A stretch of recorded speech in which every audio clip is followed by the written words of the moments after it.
Graça e paz, irmãos, estamos aqui neste domingo de manhã para mais um culto de louvor e adoração.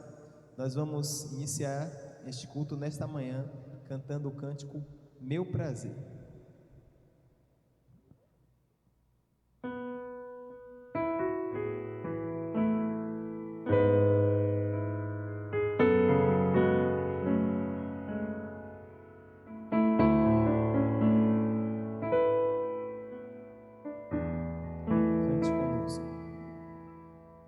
Em espírito, em verdade, te adoramos, te adoramos. Em espírito, em verdade, te adoramos. Te adoramos, Rei dos Reis e Senhor, te entregamos nosso viver. Rei dos Reis e Senhor, te entregamos nosso viver pra te adorar, ó Rei dos Reis. Foi que eu nasci, ó Rei Jesus. Meu prazer é te louvar, meu prazer é estar nas atos do Senhor. Meu prazer é viver na casa de Deus, onde flui o amor. Cante conosco, exalte-se Deus. Em espírito, em verdade, te adoramos, te adoramos. Em espírito, em verdade, te adoramos, te adoramos.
Louvado seja o nosso Deus. Ainda vamos continuando louvando ao nosso Deus, mas antes nós vamos estar orando, pedindo a Deus a sua bênção e a tua direção para este trabalho nesta manhã.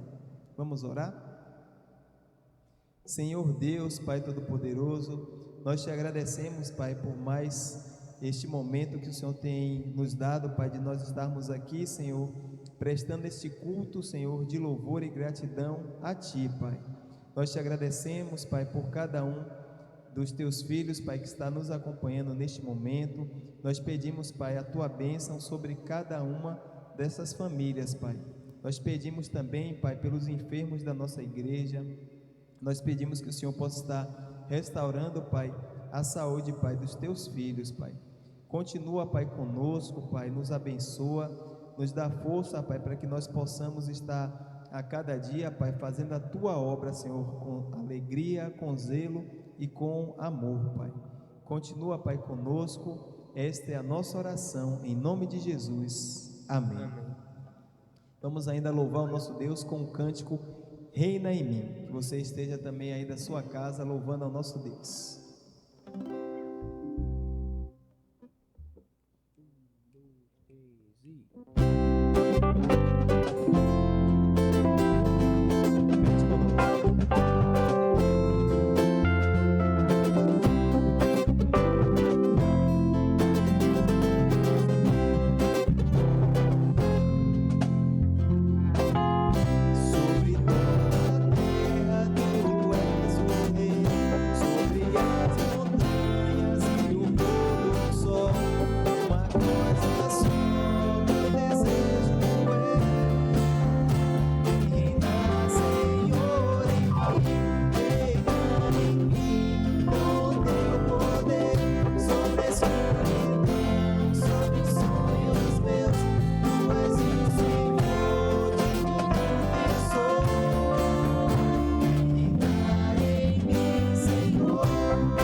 Graças e paz, irmãos, bom estar com vocês. Nós vamos dar continuidade, queridos, ao texto da palavra de Deus.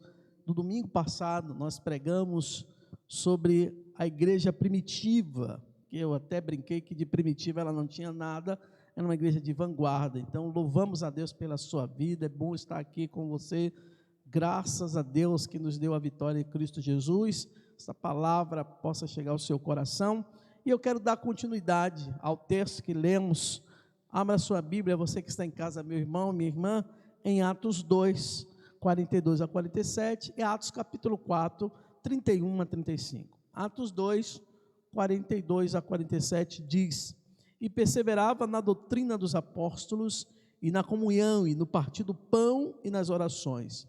E em cada alma havia temor, e muitas maravilhas e sinais se fazia pelos apóstolos. Todos que criam estavam juntos e tinham tudo em comum.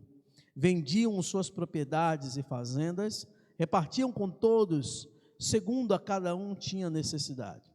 E perseverando unânimes todos os dias no templo, e partindo o pão em casa, comiam juntos com alegria e singeleza de coração, louvando a Deus e caindo na graça de todo o povo. E todos os dias acrescentava o Senhor à igreja àqueles que se haviam de salvar. Agora abra sua Bíblia em Atos 4, 31 a 35.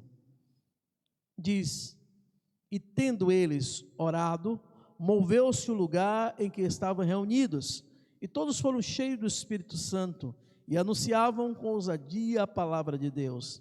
Era um só coração, e a alma da multidão dos que criam, e ninguém dizia que coisa alguma do que possuía era sua própria, mas todas as coisas lhe eram comuns. E os apóstolos davam com grande poder testemunho da ressurreição do Senhor Jesus, e em todos haviam abundante graça. Não havia, pois, entre eles necessitado algum, porque todos que possuíam herdades ou casas, vendendo-as, traziam o preço do que fora vendido e o depositava aos pés dos apóstolos. E repartiam-se cada um segundo a necessidade que cada um tinha. Que Deus aplique esta palavra lida na nossa mente, no nosso coração. Vamos orar, queridos irmãos. Pai Santo, Deus eterno, nós te louvamos, queremos te agradecer na manhã deste dia, pela sua graça sobre nós, sobre o Senhor que tem feito maravilhas, não obstante as nossas fraquezas, os nossos pecados. O Senhor tem agido sobre nós, por nós, com seu amor, com seu cuidado, com seu zelo. Louvado seja o teu nome, Senhor. Te pedimos que o Senhor continue abençoando a família Jerusalém, nos guardando, nos livrando do mal, nos dando direção para trabalhar mais e mais para o teu reino, fazendo a tua obra aqui na terra. Obrigado, Deus. Fala agora aos nossos corações nessa continuação da tua palavra. E que saiamos daqui, ó Deus, ou que aprendamos aqui mais e mais sobre Ti. Obrigado, em nome de Jesus. Amém.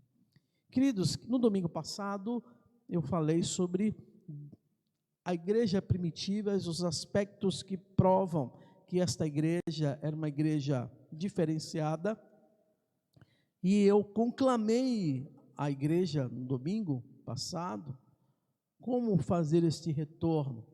Mas isso eu mostrei os princípios que fez com que a gente observe até hoje, no século 21, mais de 2000 anos depois, como esta igreja tinha a ação e o poder de Deus sobre ela.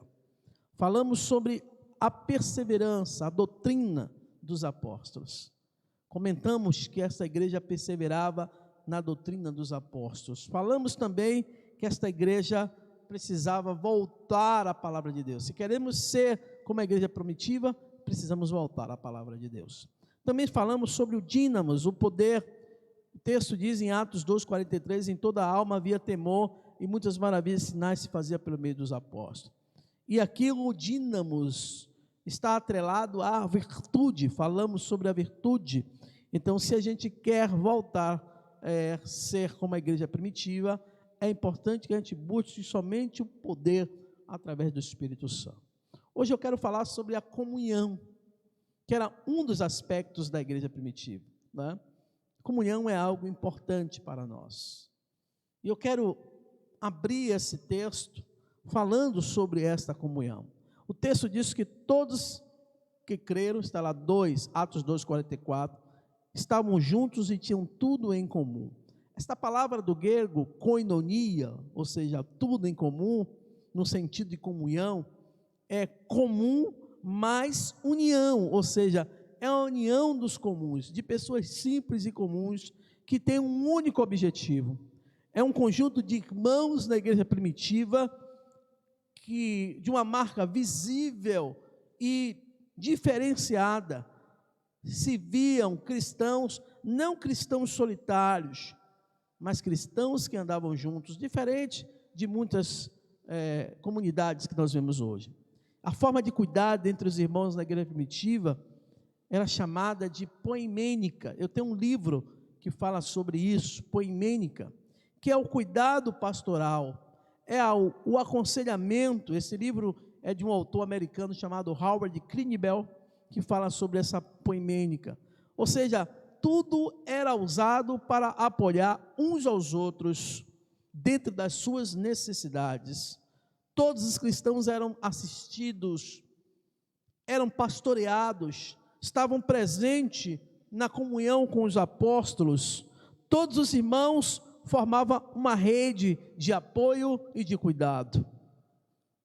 Sua unidade era tão intensa na igreja primitiva, que eles reuniam para partir o pão, e isso simbolizando aí a ceia, a comunhão da qual Jesus ensinou. Estavam todos juntos, diz lá 2:46 de Atos, diz que estavam todos juntos, partiu o pão de casa em casa, ou seja, havia esta liberalidade de estender esta comunhão para outras famílias. Esse é um dos grandes desafios da igreja do nosso século. É romper com essas barreiras da separação, primeiro entre pessoas. Nós estamos na igreja, mas somos distantes uns dos outros. Jesus, na tua palavra, prometeu estar conosco, e ele disse: onde tiver 2 ou 3 reunidos em meu nome, eu estarei presente. Isso está registrado em Mateus 18, versículo 20. É uma bênção de Deus, é uma ordenança de Deus, que haja unidade entre nós. A oração sacerdotal de Jesus pela igreja foi para que vivêssemos em união, para que o mundo creia. João 17:21. Esse é um dos grandes desafios, viver em comunhão de tal forma, em coinonia de tal forma, para que o mundo creia que efetivamente Deus está no meio de nós. Se quisermos retornar à igreja primitiva, precisamos deixar de lado as nossas opiniões, muitas vezes de forma contundente, que nos separa de pessoas. Aliás, é muito difícil, separar a ideia da pessoa. Nós precisamos criar um lugar de fala diferenciado, a ponto de que o irmão entenda que a minha opinião não quer dizer que eu não goste, que eu não tenho proximidade dele, relação de proximidade com ele. Pelo contrário, é uma opinião para ajudar como um todo, para ajudar ao todo. A igreja precisa sair dessa estrutura de hierarquias que separam pessoas, e precisamos pregar a verdadeira comunhão em Cristo. Esse é um dos grandes mistérios, ou dos grandes propósitos, melhor dizendo. Por isso que eu gosto de dizer que cristianismo é mais do que religião. Cristianismo é relacionamento. Se você não aprendeu a se relacionar com pessoas de dentro, internamente ou externamente, pessoas de fora, você não aprendeu a essência do cristianismo. Todos, como irmãos, além de estar juntos, precisamos sair do ativismo, que às vezes nos prejudica. Muitas vezes excessos de programações, convivências não de comunhão, mas só de congratulações provisórias. Precisamos voltar ao status de pessoas que realmente professam a fé em Cristo. Se quisermos retornarmos à igreja do primeiro século, a igreja primitiva, precisamos voltar a ter comunhão. Então, até agora eu falei sobre a didaquê, a doutrina, falei sobre o dínamos, o poder, falei sobre a koinonia, comunhão. Mas há outro aspecto desta igreja, da igreja primitiva, que nos chama a atenção no primeiro século e que deve ser também um norte para nós no presente século. Versículo 45 do capítulo 2 diz: e vendiam suas propriedades e bens, distribuindo o produto entre todos, à medida que alguém tinha necessidade. Claro que aqui a visão deles era que Cristo ia voltar hoje ou amanhã.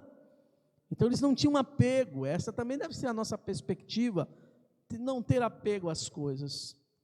Agora, muitos se aventuram na solteria e gostam e amam, porque é a salvação, seja do ponto de vista escatológico, Jesus vem levar a sua igreja, seja solteria do ponto de vista de Jesus nos libertar das agruras da vida, dos momentos difíceis da vida, das salvações, dos problemas que nos cercam. Muitos se aventuram também, não só na solteria, ou seja, na salvação, muitos se aventuram na koinonia, e é bom ter comunhão, esforçarmos para ter comunhão, mas também a diaconia, esta expressão diácono, daí se vem a expressão diácono servo. Essa é uma característica. A diaconia aqui é que a igreja do século I, primeiro século, era uma igreja que servia. Diaconia no sentido de serviço, e a igreja precisa servir. O diácono é um servo, ou seja, aquele que serve. O próprio culto era considerado um próprio serviço, porque eles repartiam, entre si. É o que nós chamamos de leutorgia no grego, que tem sentido de serviço, é diferente da liturgia, que é mais no sentido de adoração a Deus, mas a leutorgia é no sentido de servir a Deus através dos serviços. Tem irmãos que ele não tem essa habilidade de vir aqui à frente, de louvar, de pregar, de tocar um instrumento, mas ele tem a característica do serviço. Ele trabalha nos bastidores de forma tranquila, porque ele tem essa questão do serviço. Ou seja, em um navio de Deus, nós não somos comandante. No navio de Deus, nós somos os marinheiros, os marujos, aqueles que servem. A igreja presta serviço à sociedade e deve manter prestando esse serviço, socorrendo os necessitados. Primeiro, entre os irmãos, os domésticos da fé, é um conselho da palavra de Deus. Havia entre eles necessitados, e o texto diz que eles vendiam as suas terras, as suas casas, e os valores que eles recebiam, eles não tiravam, a expressão é, e depositavam aos pés dos apóstolos, ou seja, distribuía na medida que cada um necessitava. Está lá em Atos 4, 34 a 35. Seu serviço é o seu ministério. Por isso que você deve abrir mão de muitas coisas em prol deste amor ao próximo. Tem hora que a gente precisa mesmo fazer isso, para a gente não correr o risco de ficar só no assistencialismo, de um momento especial, numa hora só, fazer aquilo que as pessoas precisam e pronto. Não, a igreja deve manter, promover, por isso que foi eleitos diáconos, para que eles promovessem esse cuidado, para que eles promovessem esse serviço. Nas eleições ali, na igreja primitiva dos apóstolos, que foram escolhidos ali, alguns foram escolhidos para diáconos, estavam 7 varões, e o texto é claro, lá em Atos 6, varões de boa reputação, cheios do Espírito Santo e de sabedoria, os quais constituíram para serem importantes nesse negócio. Qual era o negócio? Cuidar da mesa do Senhor, cuidar da mesa de Cristo.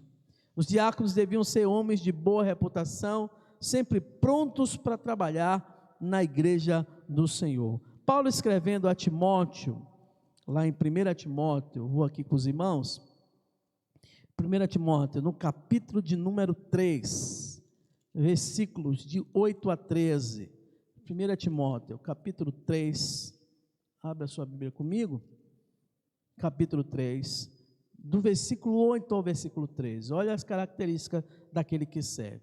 Da mesma sorte, os diáconos, ou seja, os que servem, sejam honestos, não de língua dobre, não dados a muito vinho e nem cobiçosos de torpe ganância, guardando o mistério da fé em pura consciência. E também estes sejam primeiro provados e depois sirvam se forem irrepreensíveis. Da mesma sorte, as mulheres sejam bem honestas, não maldizentes, sóbrias, fiéis em tudo. E aí o texto se discorre até o versículo 13, quando diz: porque os que servirem bem como diáconos, ou seja, como serviçores, como servos, adquirirão para si uma boa reputação, uma boa posição e muita confiança na fé que há em Cristo Jesus. Então esse serviço, esta comunhão é importante para que a igreja do século 21 seja caracterizada como igreja que serve ao Senhor. Então é preciso voltar a esses princípios, é preciso se dedicar para os que estão fora e para os que estão dentro da igreja, sem deixar de atender os irmãos em qualquer seja a necessidade. Devemos assumir essa postura, esta missão de investir todo o nosso esforço na construção do templo, pode ser ele físico, mas também um templo espiritual, que somos nós. Agora mesmo nós temos um desafio muito grande, que é a reforma do telhado da igreja. E precisamos investir mesmo para trocar esse telhado, para que futuras gerações possam continuar a servir ao Senhor, a louvar, a bendizer ao Senhor, aqui nesse espaço de culto, onde nós também pregamos a palavra de Deus. A igreja pode ser útil, servindo a sociedade, mostrando a prática do amor, não fingido, mas do amor verdadeiro. Então a igreja primitiva, a igreja do século 21, ela precisa voltar a servir a sociedade, ela precisa voltar a servir a comunidade de um modo geral. É para isso que estamos aqui, para as pessoas que entram serem bem acolhidas, as pessoas que foram serem bem atendidas. Mas há outra característica também importante, baseada em Atos capítulo 2, versículos 46 e 47 do capítulo 2, diz: diariamente perseveravam unânimes no templo, partiam o pão de casa em casa e tomavam suas refeições com alegria e singeleza de coração, louvando a Deus e contando com a simpatia de todo o povo. Enquanto isso, acrescentava-lhes o Senhor dia a dia os que ainda serão salvos. A igreja, ela precisa proclamar a caris. Caris é a palavra para graça. Graça tem no sentido de generosidade, de favor, de doação, de gratuidade. É o amor de Deus sobre nós, é o favor imerecido, é uma forma incondicional. Ela tem muitos significados maravilhosos dentro desta palavra, mas a graça, ela é a operação de Deus em nós, é Deus doando-se por nós. O carisma é o amor de forma do poder do Espírito Santo, que promove e comove a igreja a agir através da graça. A igreja primitiva, ela dependia tão somente da graça de Deus para tudo e em tudo. Não tinha influência, não tinha eloquência, não tinha estruturas hierárquicas como a gente tem hoje. Entretanto, ela superabundava na graça, sempre foi suficiente para ela, como diz Paulo em 2 Coríntios 12, 7. A graça superabundante. A graça é o perdão de Deus para o pecador, lá em Atos 14. Pode abrir comigo também a sua Bíblia. Lá em Atos 14, vou trazer aqui para os irmãos, deixa eu só pronto, Atos 14, versículo de número 26, Atos 14, 26, o texto diz para nós: e dali navegaram para Antioquia, onde tinham sido recomendados a graça de Deus para a obra que já haviam cumprido.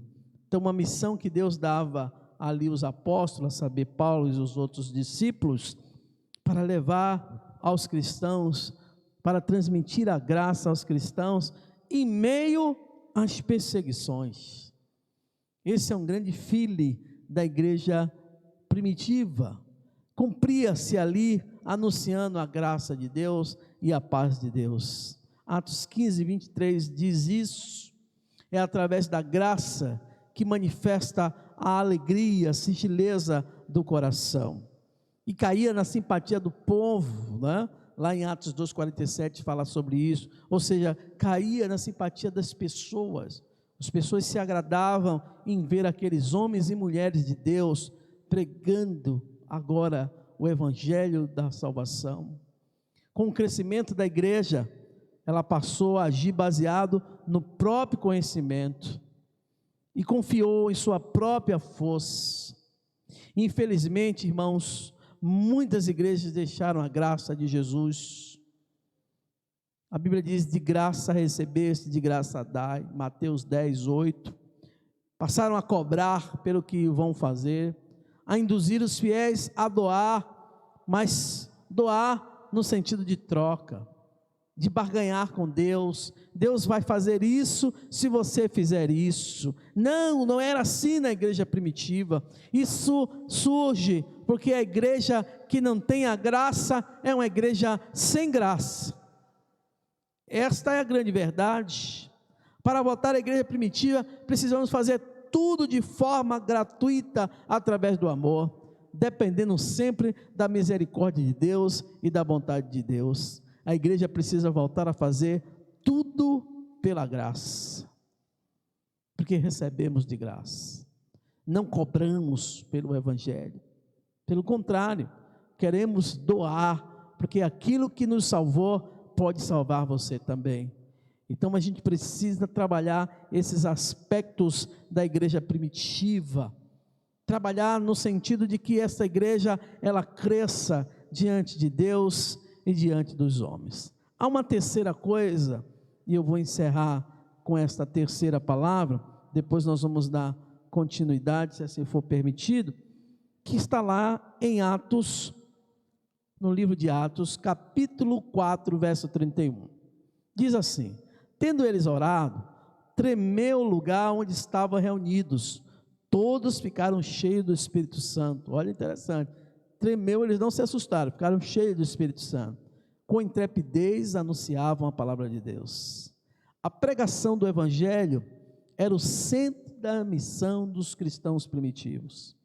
Essa mensagem era expressa pela palavra grega querigma, que significa proclamação por meio do arauto. O arauto é aquele que anuncia a chegada, da autoridade, do rei, da rainha. Então, por este arauto.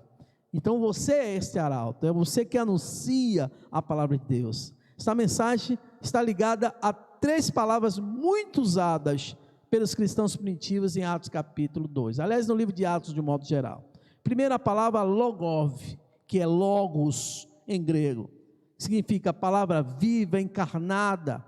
É o próprio Jesus. No princípio era o verbo, João capítulo 1, e o verbo era Deus, e o verbo se fez carne e habitou entre nós. É a origem de toda a pregação cristã, é o verbo encarnado, que é Jesus.